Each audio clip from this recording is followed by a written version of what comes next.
জয় হিন্দ aspirants, welcome to track to success. আমার নাম মোটাসুদ্দম সাহা আর আমি আরআরবি তো দেখো, তোমাদের জন্য খুব ভালো একটা খবর যে আরআরবি এনটিপিসি গ্র্যাজুয়েট লেভেলের এক্সাম তার ডেট ফাইনাল করা হয়ে গেছে। 5th জুন থেকে 23rd জুন তোমাদের এক্সাম হবে, বিভিন্ন শিফটে হবে। তো হাতে আর মাত্র কয়েকটা দিনই বাকি আছে। তো এই কয়েকটা দিনে তোমাদের কী কী করা উচিত, কোন কোন জিনিসে বেশি ফোকাস দেওয়া উচিত, সেই জিনিসগুলো আজকে ডিসকাস করব। ভিডিওটা হয়তো একটু বড় হতে পারে, কিন্তু আমি ওভারঅল সব কিছু আমি এটার মধ্যে কভার করে দেব। তো খুব ভালো করে দেখো। তো দেখো, এর আগে আমি তোমাদেরকে বলেছি যে এনটিপিসির প্রিপারেশানটা কীভাবে শুরু করতে হবে। তো সেটার জন্য সিলেবাস ওয়াইজ কোন কোন টপিক তোমাদের থাকে, ম্যাথ, রিজনিং, জিকের পোর্শন, তো কোনটা কোথা থেকে পড়তে হবে, কিভাবে পড়তে হবে, সেই সব কিছু নিয়ে তোমাদের সাথে ডিসকাস আগে হয়েছে। তো এখন সেই টপিকগুলোকে তোমাদেরকে এই কয়েকদিনে কিভাবে রেডি করতে হবে সেটা খুব ইম্পর্টেন্ট, কারণ এই কয়েকটা দিন ভীষণ ভাইটাল রোল প্লে করে, ঠিক আছে? তো তো প্রথমে হচ্ছে আমরা ম্যাথ থেকে শুরু করি। দেখো, ম্যাথের জন্য তোমাদেরকে যে কয়েকটা দিন আছে সেটার জন্য যে এই জিনিসগুলো তোমাদেরকে করতে হবে। ফার্স্ট হচ্ছে ক্যালকুলেশন। তোমরা আগে ক্যালকুলেশন এতদিন ধরে প্র্যাকটিস করেছো কিনা সেটা আমি জানি না, আশা করি যারা সিরিয়াস ক্যান্ডিডেট তারা করেছো। তো ক্যালকুলেশনটা এখন প্রত্যেক দিন 10 থেকে 15 মিনিট করে শুধু ক্যালকুলেশনের পিছনে টাইম দাও। কীরকম, সাপোজ ধরো তোমরা যখন কোনো রকম মাল্টিপল করো, ধরো 3, 2, 1, 1, 5, 6, তো এগুলোকে চেষ্টা করো। তোমরা আগে কীভাবে করছো জানি না, চেষ্টা করো যে নর্মাল যেভাবে মাল্টিপল করতে তোমরা ছোটোবেলায়, তো সেভাবে করে করে করে এভাবে করে মাল্টিপল দিয়ে দিয়ে করে করে সেটাকে আরও স্পিড নিয়ে আসার। কারণ এক্সাম হলে তুমি যখন অত প্রেশারে থাকবে, ঘড়ির কাঁটা যখন দেখবে ওখানে চলছে, তখন কিন্তু যে শর্ট ট্রিক বা এইভাবে করে তোমার মাল্টিপল করো, তারপর এটা এটা প্লাস করো, তো এইসব জিনিস মাথায় তখন আসবে না, আসলেও তুমি ফুল কনফিডেন্ট পাবো না। তো সেটার জন্য সবচেয়ে ভালো কি, যে তুমি নর্মাল যেভাবে মাল্টিপল করো, 6 যে 6 কে 6, 6 2 12 2 হাতে থাকলে 1 3 4 8 19 ইন্টু দিয়ে তারপর এখানে যেটা হয়, তারপর ইন্টু দিয়ে যেটা হয় সেভাবে লিখে প্লাস। তো এই যে বেসিক মাল্টিপলটা না, সেটাতে তোমরা 100% কনফিডেন্টও থাকবা। তো এই জিনিসগুলোকে তোমরা যখন ডেইলি বেসিসে প্র্যাকটিস করবে না, তখন এগুলোতে তোমাদের স্পিড অনেকটা বেড়ে যাবে, ঠিক আছে?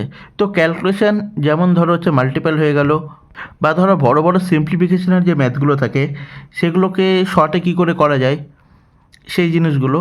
তো এগুলোর পিছনে তোমরা এখন টাইম দাও একটু করে, কারণ ক্যালকুলেশনটা যত ফাস্ট হবে তোমাদের হাতে টাইম তত বাড়বে, তোমাদের তত কম টাইম লাগবে।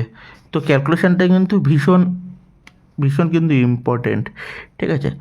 সেকেন্ড হচ্ছে যেটা করবা, স্কোয়ার বা কিউব। দেখো, এগুলো হচ্ছে যেটা করবা ঠিক না, এগুলো তোমাদের যে হাতে যে 6 থেকে 7 মাস যে সময়টা পেয়েছো নোটিফিকেশান বের হওয়ার পর এখন অবধি, 6 থেকে 7 মাসের মধ্যে আশা করি তোমরা এই জিনিসগুলো করে রেখেছো ক্যালকুলেশন। কারণ আমি প্রথমে বলেছিলাম যে ক্যালকুলেশনগুলো করতে পার ডে 10 মিনিট করে হলেও ক্যালকুলেশনের পিছনে সময় দিতে।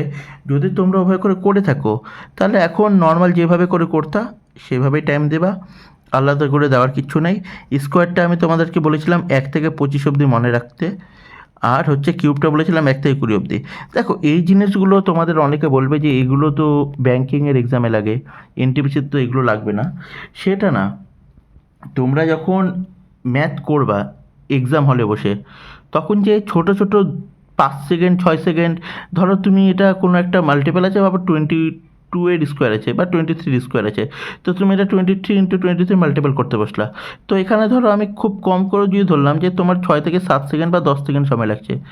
এবার তোমার যদি মুখস্থ থাকে, তাহলে সে 10 সেকেন্ড সময়টা তোমার যদি বাঁচে, সেটা কিন্তু এক্সাম টাইমে অনেক সময়, ঠিক আছে? এক্সাম টাইমে কিন্তু প্রত্যেকটা টাইম কিন্তু প্রত্যেকটা সেকেন্ড কিন্তু তোমার কাছে খুবই ভাইটাল। তো এই জিনিসগুলো আমি তোমাদেরকে মুখস্থ সেটার জন্যই করতে বলেছিলাম, যে এই ছোট ছোট জিনিসগুলো অনেকটা বড় রোল প্লে করে এক্সাম হলে, ঠিক আছে? তো ক্যালকুলেশন হলো, দেন স্কোয়ার অ্যান্ড কিউব, এটা আশা করি তোমাদের যারা সিরিয়াস ক্যান্ডিডেট তারা করে রেখেছো। ওকে না করে রাখলেও এখন ধরো যারা ফ্রেশার্স দেখছো বা যারা এখন সেরকম করে শুরু করনি, তো তোমরা স্কোয়ার কিউবগুলো পারলে মুখস্থ করে রাখো। কিউব তো কম করে হলে 1 থেকে 15 অবধি মুখস্থ করে রাখো। ওকে, থার্ড যেটা এবার ইম্পর্টেন্ট সব থেকে, কী করতে হবে, তোমরা এতদিন 6 থেকে 7 মাস পুরো সিলেবাসটা কমপ্লিট করেছো ভালো করে। এবার তোমরা যে স্যারকে ফলো করেছো, অফলাইনে হোক বা অনলাইনে হোক, বা যে বই ফলো করেছো, সেই স্যারের যে নোটগুলো, সাপোজ ধরো যে স্যারকে তুমি ফলো করেছো কিছু চ্যাপ্টার, বা টাইম অ্যান্ড ওয়ার্ক বা টাইম অ্যান্ড ওয়ার্ক ধরলাম, তো টাইম অ্যান্ড ওয়ার্কের ধরলাম আমি টোটাল ম্যাথের 6টা থেকে 7টা অ্যাপ্রোচ আছে, আলাদা আলাদা টাইপের ম্যাথ আছে। তো সেই ম্যাথগুলো যে তুমি ক্লাস নোট করেছো, সেই ক্লাস নোটগুলোকে তোমার এখন দরকার হচ্ছে রিভিশন দেওয়া। সেই ক্লাস নোট হোক, বা ধরো তুমি তো সবগুলো চ্যাপ্টার একটা স্যারকেই ফলো করেছো, সেটা নাও হতে পারে। তো যে স্যারের কাছ থেকে যেটা ফলো করেছো বা যেটা ক্লাস করেছো, সেগুলোকে এখন খুব ভালো করে রিভিশন দাও। দেখো, মক টেস্ট শুধু শুধু দিতে যাবে না, মক টেস্ট দিতে যাওয়ার আগে কিন্তু তোমাদের রিভিশন করাটা মাস্ট দরকার।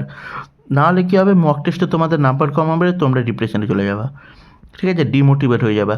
তো সেটার জন্য তোমাদের দরকার যেটা, যে ফার্স্টে তোমরা রিভিশন দাও ভালো করে, রিভিশন দেওয়ার পরে দেন তোমরা মক টেস্টে যাও। এবার দেখো মক টেস্টটা কী হবে, মক টেস্ট সাপোজ ধরো তোমরা দিনে নতুন মক টেস্ট ধরো যতগুলো দাও, কিন্তু কিভাবে করা উচিত এটা, মক টেস্ট তোমরা ধরো এখন যদি দিনে 1টা থেকে 2টা যদি নতুন মক টেস্ট দাও, তার সাথে তোমাদেরকে একটা জিনিস যেটা মাথায় রাখতে হবে, যে তোমরা যেটা আগের যে মক টেস্টগুলো দিয়ে রেখেছো, পুরোনো মক টেস্টগুলো, সেগুলো রিভিশন দাও। রিভিশন দিলে কি জানতে পারবা, সাপোজ ধরো পুরোনো কোনো একটা মক টেস্ট তুমি অ্যানালাইজ করছো, তো সেটা করতে করতে দেখবা যে কোনো ম্যাথ তুমি পারছো না বা পারছিলা না, তখন সেই ম্যাথটা একবার তোমার রিভিশন হয়ে যাবে। তো এই যে জিনিসগুলো ওল্ড মক টেস্ট যে রিভিশন, সেখান থেকে দেখবা তুমি অনেক নতুন নতুন জিনিস মনে পড়বে তোমার, যে এই জিনিসটা তো আমি ভাবছিলাম পরে করব, সেটা আর করা হয়নি। তো এই ছোটো ছোটো জিনিসগুলো না তোমাদের অনেক মাথায় আসবে। তো ওল্ড মক টেস্টগুলো রিভিশন দেওয়াটাও কিন্তু খুব ইম্পর্টেন্ট। তো দিনে যদি ধরো 1টা থেকে 2টা নিউ মক টেস্টও দাও, ওল্ড মক টেস্ট হচ্ছে তোমার ধরো 2টা থেকে 3টা যেগুলো আছে পুরোনোগুলো রিভিশন দেওয়া। ওল্ড মক রিভিশন দিতে তো সেরকম বেশি টাইম লাগবে না, ঠিক আছে। তো মক টেস্ট রিভিশন দেওয়াটাও কিন্তু খুব ইম্পর্টেন্ট। ওকে, আরেকটা কথা যেটা যেটা অনেকে জিজ্ঞেস করছে, যে দাদা টাইমটা মেনটেন করতে পারছি না, বা টাইমটা কম বেশি হয়ে যাচ্ছে। তো সেটার জন্য কি করবা, যাদের ধরো এখনও টাইমের প্রবলেমটা আছে, তো তোমরা এখন চেষ্টা করো যে শর্ট মক দেওয়ার। ওই যে ধরো 10টা কোশ্চেনের ধরো যে ছোটো ছোটো মক টেস্টগুলো থাকে, তো ধরো 10টা কোশ্চেনের জন্য ধরো 10 মিনিট টাইম আছে, তো তুমি সেটাকে চেষ্টা করো 9 মিনিটের মধ্যে কমপ্লিট করা। এবার 9 মিনিটের মধ্যে কমপ্লিট করার জন্য কী করতে হবে, যেটা হলো যে যে কোনো কোশ্চেনে ধরো 1 নাম্বার করলা, 2 নাম্বার করলা, 3 নাম্বার করলা, 4 নাম্বার কোশ্চেনটা একটু প্রবলেম হচ্ছে, তো যখন দেখবা যে একটু প্রবলেম হচ্ছে, সেটাকে স্কিপ করবা। স্কিপ করে 5, 6, 7 ধরো করলা, 8 নাম্বারটাও ধরো প্রবলেম হচ্ছে, স্কিপ করবা। তো এরকম করে তুমি আগে কমপ্লিট করে নাও, তোমার যে পুরো 10টা কোশ্চেনের সেট আছে সেটা কমপ্লিট করে নাও, দেন তুমি এগুলোতে আসো। তাহলে দেখবা যে তোমার হাতে টাইমটা থাকবে কিছুটা। তো তুমি ধরো বাই চান্স তুমি যে ধরো যে ম্যাথটা পারছো না, ধরো বাই চান্স তুমি এই ম্যাথটা পারছো না, তো তুমি যদি এই ম্যাথটার মধ্যে বসে থাকো, দেখো তুমি পরেরগুলো আর করার টাইমই পাবে না সেরকম করে। তো স্কিপ করাটাও আমাকে শিখতে হবে। কম্পিটিটিভ এক্সামে যেরকমভাবে তোমরা ম্যাথ করবা, সেভাবে তোমাকে স্কিপ করার টেকনিকটাও জানতে হবে, যে আমাকে কোন ম্যাথটা স্কিপ করতে হবে, কোন ম্যাথটা আমার সময় খাচ্ছে। তো সেই জিনিসটাও কিন্তু তোমাকে মাথায় রাখতে হবে, যে এই ম্যাথটা বা 4 নাম্বার বা 5 নাম্বার ম্যাথটা ধরলাম, আমার এখানে 1 মিনিট টাইম আমি অলরেডি দিয়ে দিয়েছি, কিন্তু কোনো কিছু মাথায় আসছে না, তো সেটা সাথে সাথে স্কিপ করবা। কোনো প্রশ্ন নেই সেই ম্যাথটাকে তখন ধরে রাখার, কারণ পরের আরও 5টা কোশ্চেন আছে তোমার হাতে, সেগুলো কমপ্লিট করো। সেগুলো যখনই কমপ্লিট হয়ে যাবে, তোমার হাতে যখন টাইম পাবা, তুমি আরামসে বাকিগুলো করতে পারবা, ঠিক আছে। তো মক টেস্ট দেওয়ার কিন্তু এটার নিয়ম।